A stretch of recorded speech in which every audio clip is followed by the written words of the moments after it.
Hello, everyone. This is Ali Azzeddin for Generation 4 Education. I'm so excited today. This is Learning Through Inquiry. We started the day with a session on provocation. Then we had 2 Arabic sessions, and then now we are in the afternoon session. Feel free to introduce who you are in the chat, where you are watching from, and then we will give it a start. Sally will be talking about guided to student-led inquiry, and then we will have a session for early years educator, and then to finish the day, we will be talking about art. So Sally, how are you? Great, thank you. I'm very happy to be here. So the session before, I was trained by Tricia, and I know that I trained you and you attended many of my workshops. So I'm so excited to have this collaboration and to show this network of educators who are passionate about inquiry and about, let's say, best practices in education. So let me give you an idea about people where they are watching from. So we have people watching from Lebanon, Palestine, Congo, India, Chile, Spain, Philippines, Greece, Thailand, and for sure Dubai, India, Kuwait, Saudi Arabia, and many other countries like Sweden, Turkey. And I know you just came from Turkey, so how was the trip? Great, it was definitely a change of weather. Very good. So let's give it a start and let's know a little bit about who you are, Sally, in the following slide. All right, so I am Sally Saaid. I'm definitely a third culture child myself. I was born in Iraq, but I'm from Turkey. I've never lived in Turkey. I was actually raised in Saudi Arabia, went to university in Cyprus, and then got married and came to Dubai. And I've been in Dubai for the past 24 years. I've been teaching for 26 years. This is my 26th year, and 16 of them in a PYP school. Like Ali mentioned, he was my mentor at the very beginning of this very long PYP journey. I've had many, many workshops with, I've attended many of his workshops. I'm currently the PYP Deputy Coordinator at the school that I work in, but I'm also the Year 6 teacher. And I've included my Instagram handle and blog and website there, mainly because I just want to keep connected with everyone and kind of grow this teaching community. It's so important. Okay, so we're getting started. For today, our question, the concepts that we'll be looking at, the questions that we'll really be looking at and covering is how does collaboration lead to choice, voice, and ownership? The importance of collaboration, what the process is, and how all of this is wrapped up with Year 6, Grade 5 PYP exhibition. Good, so we're ready to have a look. Yeah. Right, collaboration for us at the school that I'm in is extremely important, not just at the beginning of a unit. We do a big collaborative meeting at the beginning of units of inquiry with the specialist teachers. But then we continue to meet collaboratively with those specialists. We include all the year level teachers, the SMT, and of course, the PYP coordinator.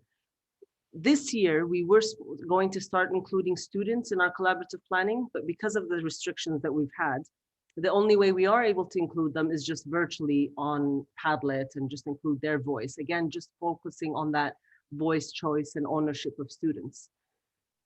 At the very beginning of a unit, we really focus on how we're going to give our students the channels so that they can be heard, the different ways that they can present their work, the inquiries that they want to lead themselves. So it's not all planned by the teacher, but these are all skeletons that we do at the beginning just to kickstart really the unit and to provoke their thinking. And then we have to come back to it every week and we go back to the drawing board, to these big planners that we have, and we just keep adding information, adding formative assessments, all the different checklists and formatives that they need throughout the unit.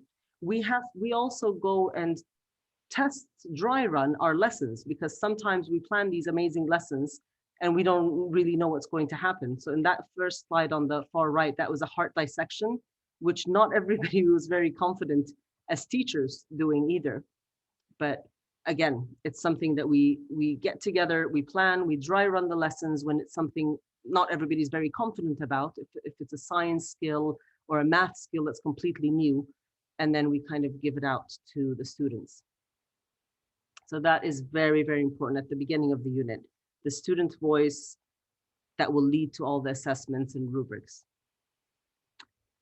What I want to focus on today is the journey from a guided inquiry to student-led.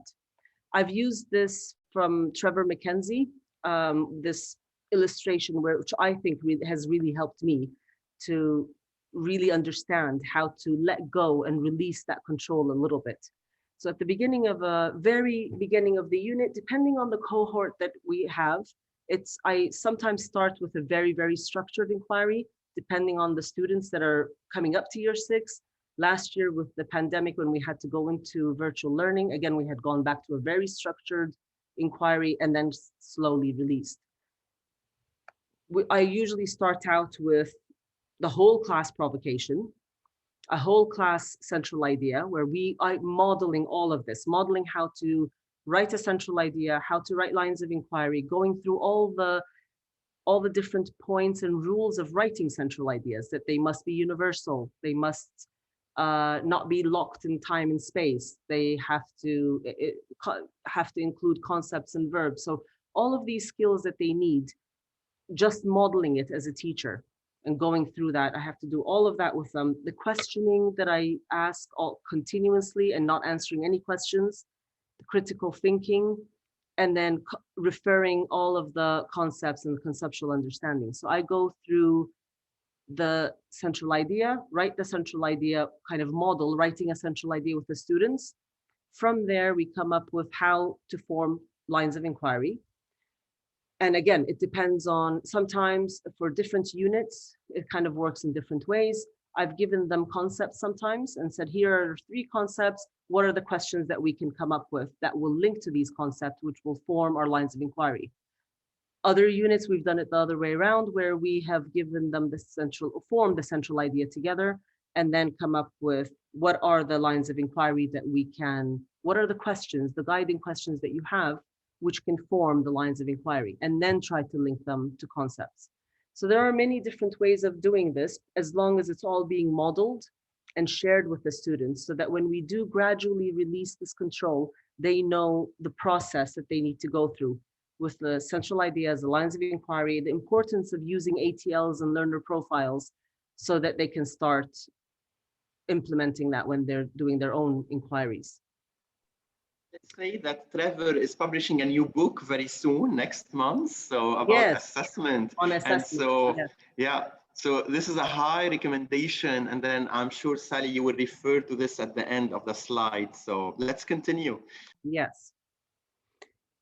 So here's the journey again, if you will, the modeling with the whole class, really focusing on the ATLs and the learner profiles, and drilling that in. Sometimes the students come up to us in year 6 with a very vast knowledge of learner profiles and all the PYP elements. Some years you get a mix of cohorts and they're totally new to the PYP.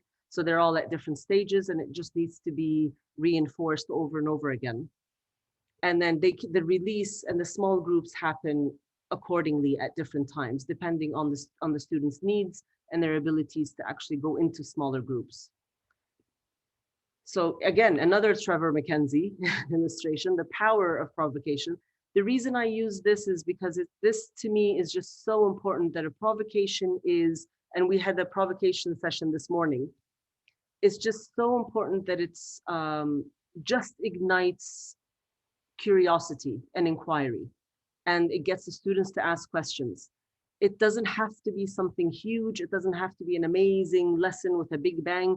A simple, a song that they listen to, a photo that they look at, an artifact that they can touch and feel, or, well, maybe not touch now during COVID, but look at, can be a provocation. And I think that's what is very, very important. As long as it's meaningful and it connects to the inquiry and to the units that we're going to inquire into. I'm just going to go on to this here and just ask you to put into the chat of how do you use provocations in your classrooms? Is it at the beginning of a unit, beginning of lines of inquiry? I don't know if I can see the chats myself, but it will be a little bit hard, Sally, but I'm yeah. going to make the connection between you and our attendees. So they use them at the beginning of the unit, at the beginning of the lines of inquiry. We use them all the time in all the stages throughout the whole units of inquiry. And then, yes, you're referring to something that we just explored in the morning about the importance of provocation, mostly at the beginning, throughout the units, and then voila, it's Yeah, very fast in the chat. I'm picking on it's ongoing, yeah, and it can be used at any time. Yeah, that's great. That's great because there are sometimes misconceptions that provocation has to be at the beginning of a unit, and then that's it. You do a provocation and you kind of pack it away. But it's great to see that a lot of practitioners are using it all the time, and not just for units of inquiry, of course, but during a maths lesson or an art lesson or a language arts lesson, whatever it may be. Yeah, so that's great. That's exactly how we do it too. We try. So interesting. The photos today during the webinars, many are with masks and many are during online session on Zoom or other platforms. So it's really a brand new experiences. Yes. So what do we have here? Yes. So again, more masks. Here we go. So once we go through the provocation, on the picture on the left there, actually, we had just gone through the PYP elements, again, recapping what they were. Some students would know them, some don't, some are more proficient than others. But after the big provocation, I usually do either a video, a slideshow, or I print out pictures and kind of do a little carousel where they look at the different pictures and they try to make a connection and write a sentence, which is going to be their central idea. So again, we go through this. It's going to be a statement. How do all these pictures and the songs that you're listening to and the videos that you're watching, how is it all connected to form a central idea? So they come up with their own central ideas, which is 90% what we want to elicit from our students because we've already given them those front-loading questions. They come up with the central ideas. From there, they also come up with the lines of inquiry, and breaking it down, unpacking the central idea and coming up with the lines of inquiry. Most of our students now are able to write lines of inquiry and link to concepts. Some will need that. So here at this stage, at the very beginning of the year, I would do this with them, modeling the whole process. And then when they're ready, but usually by the second, third unit, they're ready to do this on their own. They go into small groups and they form their own central ideas and their own lines of inquiry. After the lines of inquiry and central ideas are formed, we use all of our skills and profiles to co-plan the unit with the students. The cards there are from Susan Powers, who's also a very good friend of mine, who creates these amazing illustrative cards that she has on her and she shares with the teaching community. We use these cards all the time. The students have smaller versions of them so that they can refer to. At the beginning of a unit, they will then come up with all the different questions and wonderings that they have that they want to research into that link to the central idea and to their lines of inquiry. From there, we take all of their questions and we sort them out under the different skills. So if they say, something like we need to find out about water pollution, they will then come up with what are the skills that they need to find all that information. They need to be able to read a newspaper article. They will need to be able to listen to a TED Talk and take notes. They will need to be able to research data, collect data, and then analyze data. So all of those skills that they need to have to be able to accomplish their goals, which is the understanding of the central idea, they come up with all of these themselves. They sort them under the different ATLs, always referring back to the learner profiles that they're going to use throughout the unit. Again, all the ATLs that we refer to with the sub-skills for each line of inquiry. For every lesson, every math lesson that they do, again, is a smaller inquiry lesson. It doesn't have to be just a unit. So these are used, the gradual release is used all the time using the ATLs. Once students have their questions and they've come up with all their wonderings, they place them on our unit of inquiry wall. Again, the ones who are confident will place it under a key concept that they think it will fit under.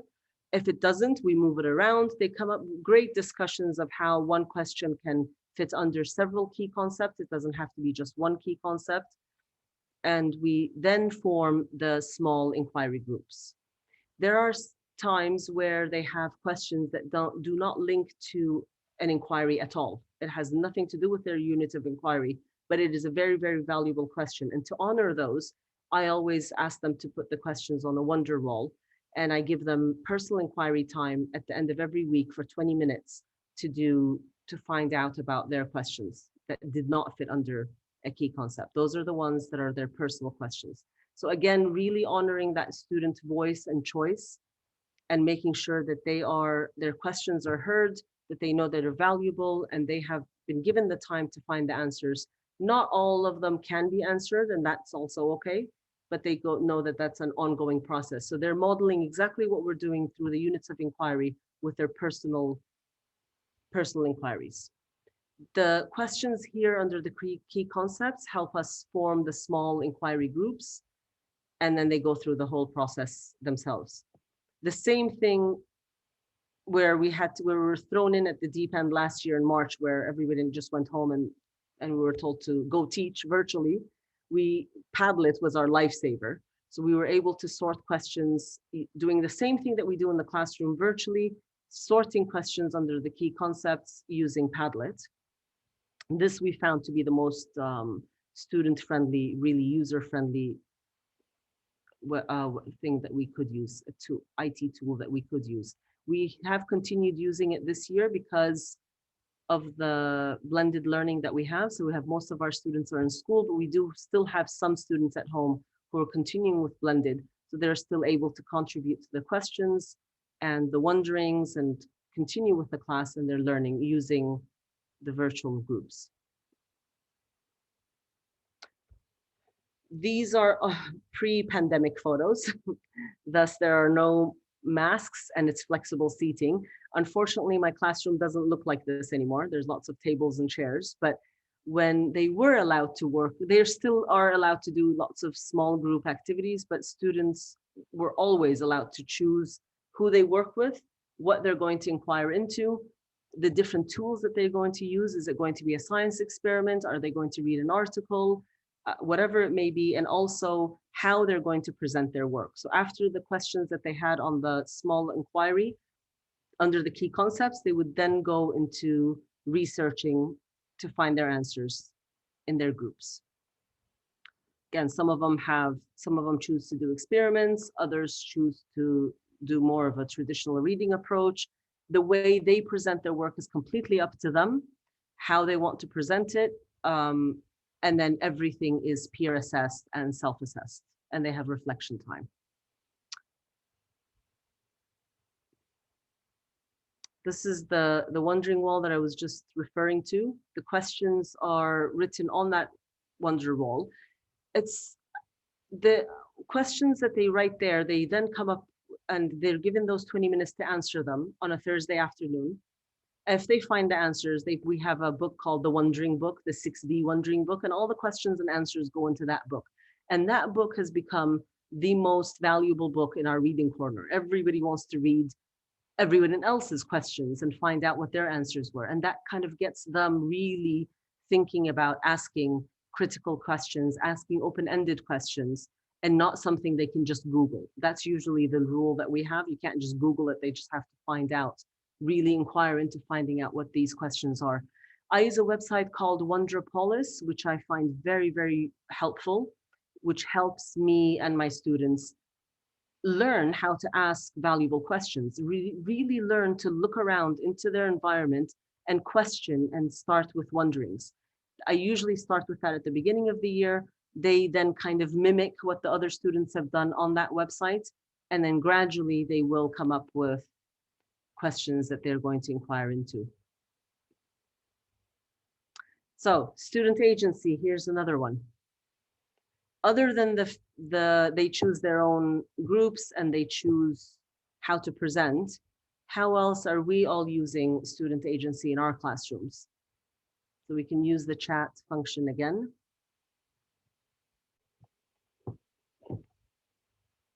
I'm answering some of the questions that people are sharing. And so while the attendees are answering your question, Sally, yeah.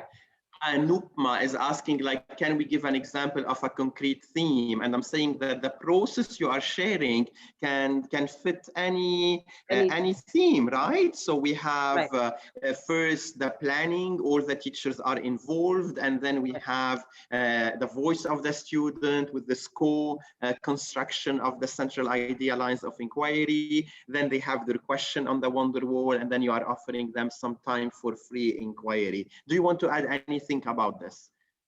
Yes, that's right. Absolutely. This is how we do the process for each unit of inquiry. Yeah. We also do the same you can put any content. You can put any unit. Yeah.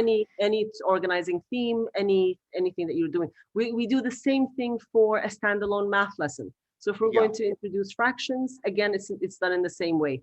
A very small, quick provocation, a little pre-assessment to see how much they know, what's their prior knowledge, getting all the questions of student questions so that I can see the different levels that they're at, so that I can pitch it that way. And we're not all now going back to the question of the chat and the interaction. So we have, they create their own projects, they vote, they plan, they ask, they have the chance to ask. We are giving them choice boards. They choose. We have the Genius hour in the timetable. They have the choice for the readings. We are giving them again the choice. And then we have the I time. These are some of the ideas on how student agency is supported. This is interesting. Language choices of presentations. So maybe they don't just present in English, or they choose the language that they are maybe more comfortable with. Passion project. So as well, another idea shared in the chat. Again, if you put all panelists and attendees, everyone will be able to read your reflections. If you are just choosing next to the two, all panelists, it's only me who's able to read your answer. Good, Sally, we can continue.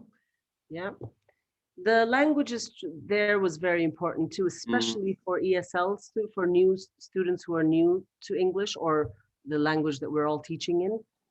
Giving them the choice to be able to present in their mother tongue or to be able to write in their mother tongue. If there is a teacher that can then translate, we're very lucky that I'm in a school where there's a very big mother tongue program.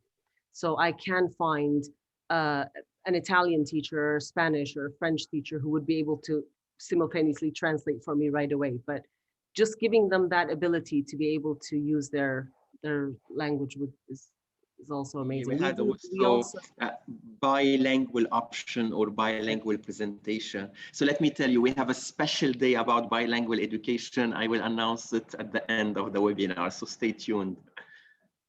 It's great. So some of the student agency choices that our students have: choosing how they're going to work, where they're going to sit. We don't have any assigned seats. Students can work wherever they want, with whomever they want. There are, of course, essential agreements for this at the beginning of the year. They know that it's not go onto the couch and have a pillow fight. That is, this is a learning time, and they will choose a place where they can do the best learning for themselves. So they're always in charge, and they're always kind of reflecting and reporting back to themselves. It's what works for them, really, not just what works for me. Some students choose to work independently, some work in groups. It depends on what, and then of course this can change throughout the day. Just because they've chosen one option for that task doesn't mean that they have to stay there. They can move and they can change. They have choice in the groups that they want to work in, the inquiries that they want to lead. It's all under the same organizing theme and lines of inquiry, but the research that they're going to conduct, the media that they're going to use, the way they're going to present their work, who their audience is going to be, all of this is totally up to the students. This year, again, it looks a little bit different. We try to get them to do as much group work as possible with the X's on the floors, a turn and talk at their tables, but it is still possible. It is possible for them to have that choice of being able to move. It's just a lot of sanitizing from one area to another, but it does work. They are used to it and they do a very good job at it. And again, it's just how they are able to present their work and lead their inquiries themselves and make those choices for themselves.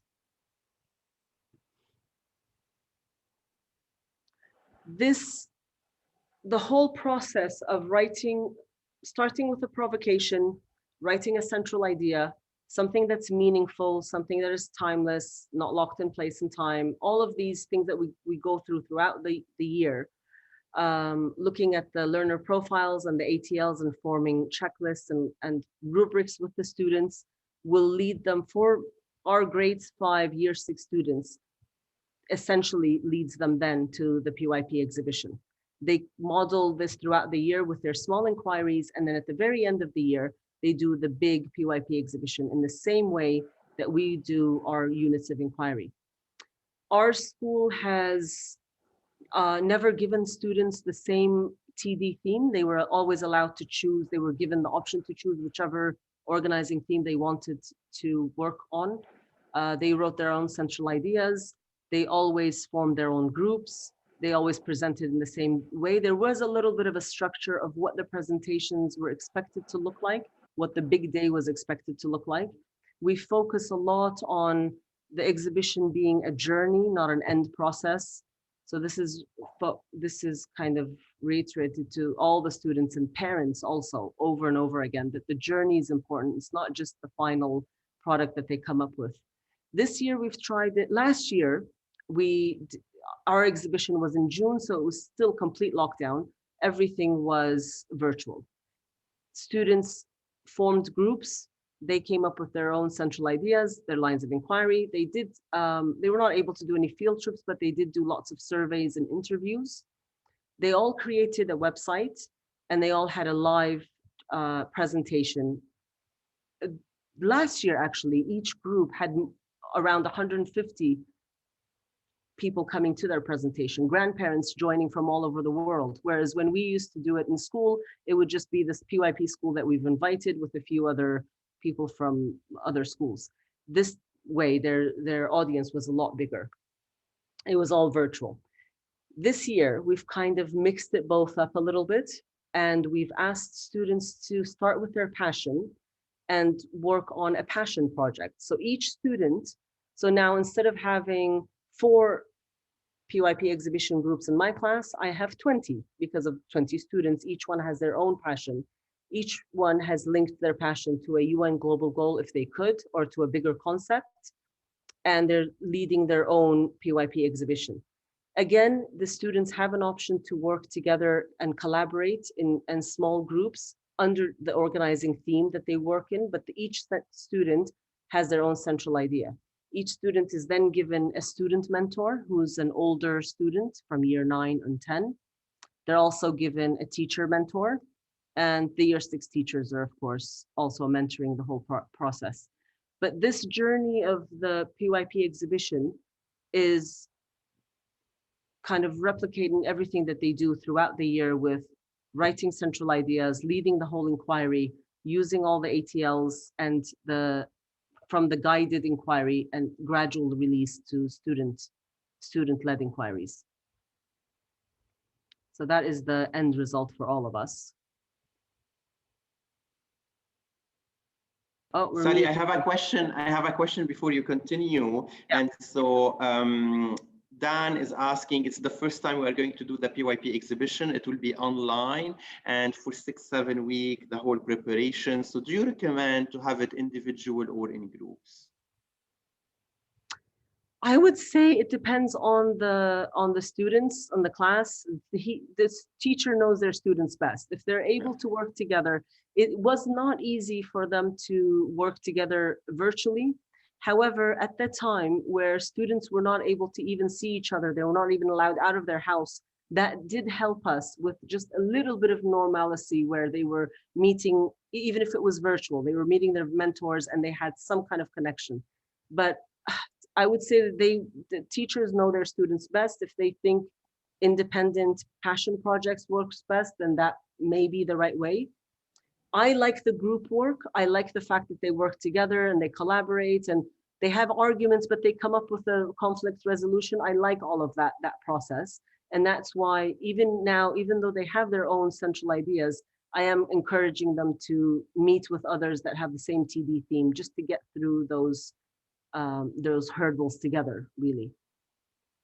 So yes, I guess it would be.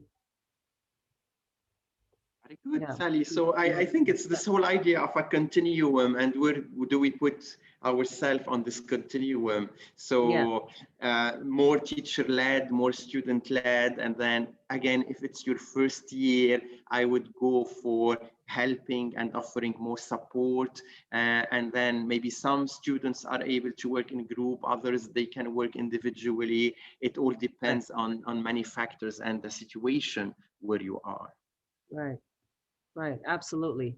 And it's the same with the guided inquiry and student inquiry, depending on where the students are and where the teachers are. And one unit may not be the same. Just because we've kind of started with student-led inquiries and it's going well, the next unit it may have to be very structured depending on what we're teaching and just the situation that the students are in and the concepts that we're having to cover.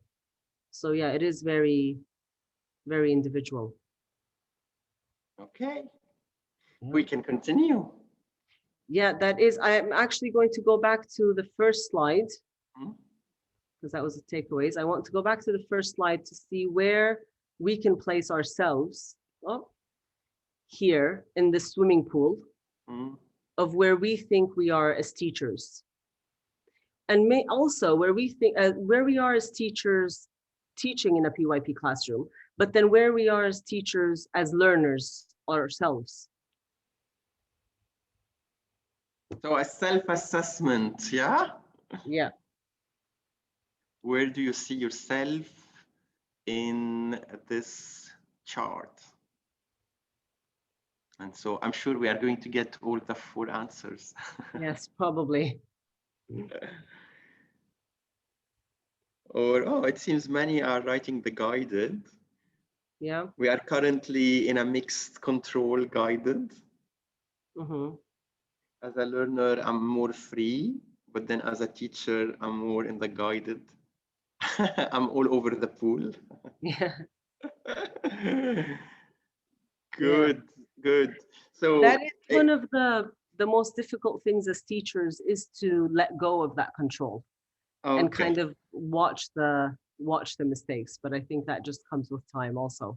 So for the next few minutes, we will start answering some questions, Sally. So if you want to go back to your slides, and then Deepak is asking, how do you collaborate with the specialist teacher and how do you involve them? I would say in a unit of inquiry and in the PYP exhibition.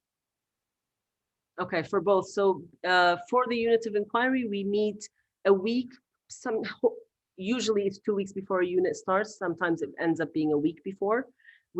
All of the year 6 teachers with all the specialists that teach the year 6 students, we get together and we plan that big inquiry, the one that had the unit of inquiry, central idea, the whole thing together with the specialists. So the specialist will say, the music teacher will contribute to a signs and symbols unit. An art teacher will say, this is how the perspective is, this is how I can do it.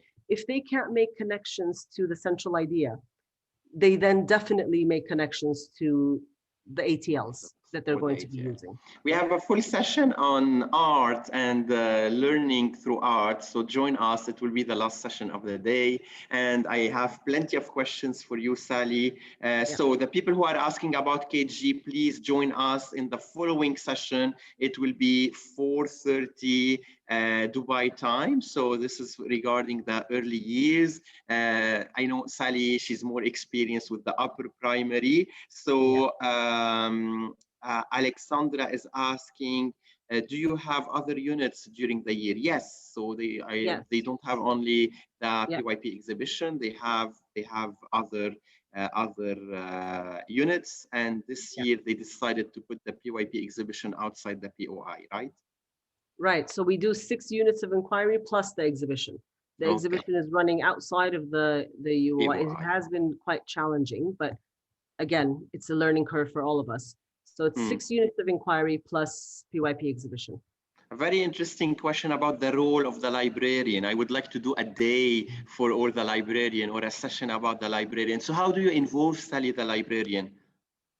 Oh, the librarians actually are hub of PYP in a PYP school. Again, unfortunately, because of the situation, our students are not allowed to go to the library. They're not allowed to take books.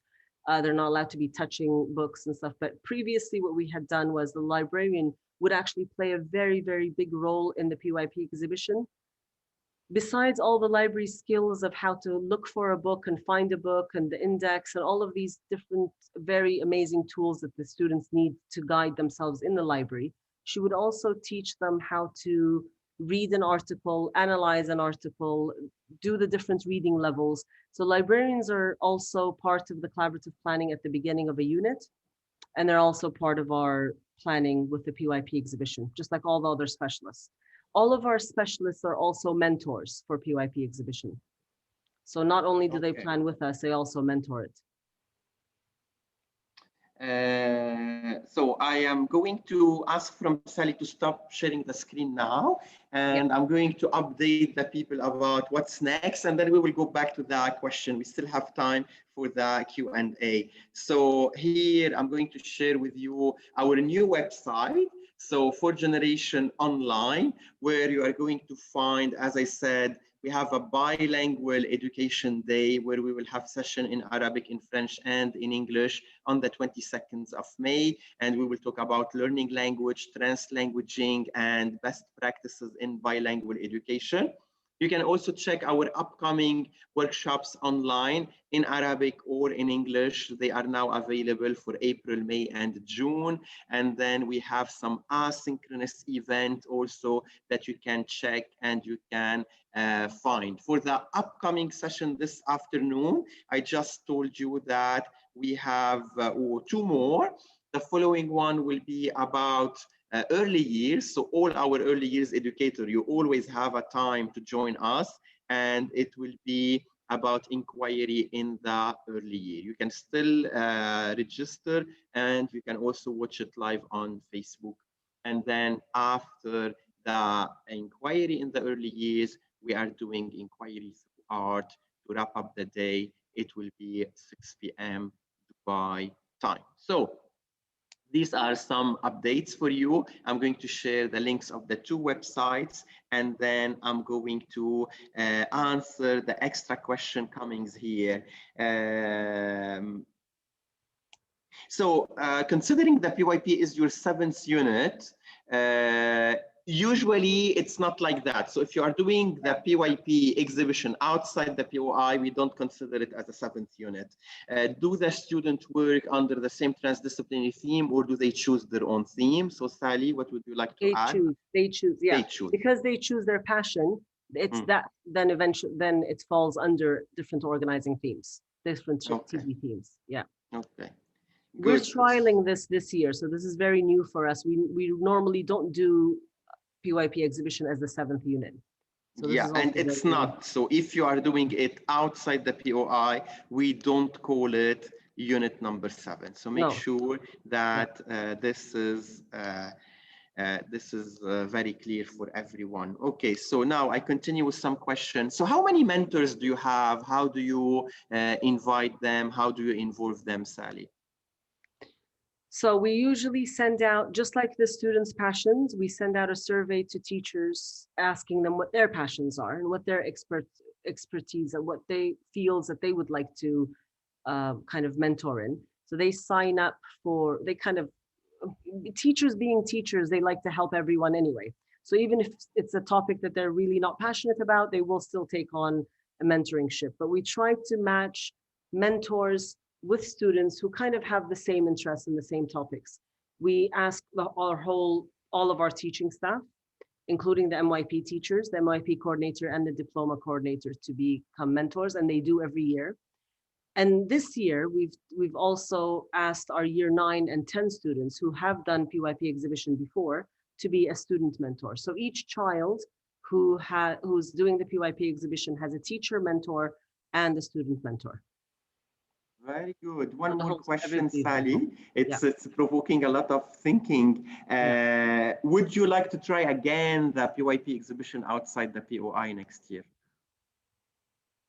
I've enjoyed having it outside of the POI. It's just juggling, again, because this was something new, fitting everything into a timetable. We don't follow a very structured timetable. We don't do an hour of math and an hour of language, or we have the specialist timings are blocked in my timetable. That's when the students go to specialists, but everything else is the unit of inquiry. So I don't stop to teach a math lesson, or so it's a little bit easier that way. But we have kind of had to collapse our timetable now to accommodate for the PYP exhibition also. Yeah.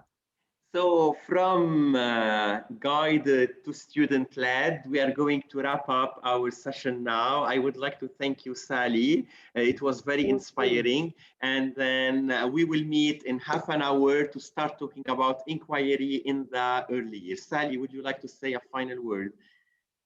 Thank you. Thank you very much, especially for joining us on a Saturday. I know it's not easy, but thank you, everyone. Yes. Okay, thank you very much. See you soon.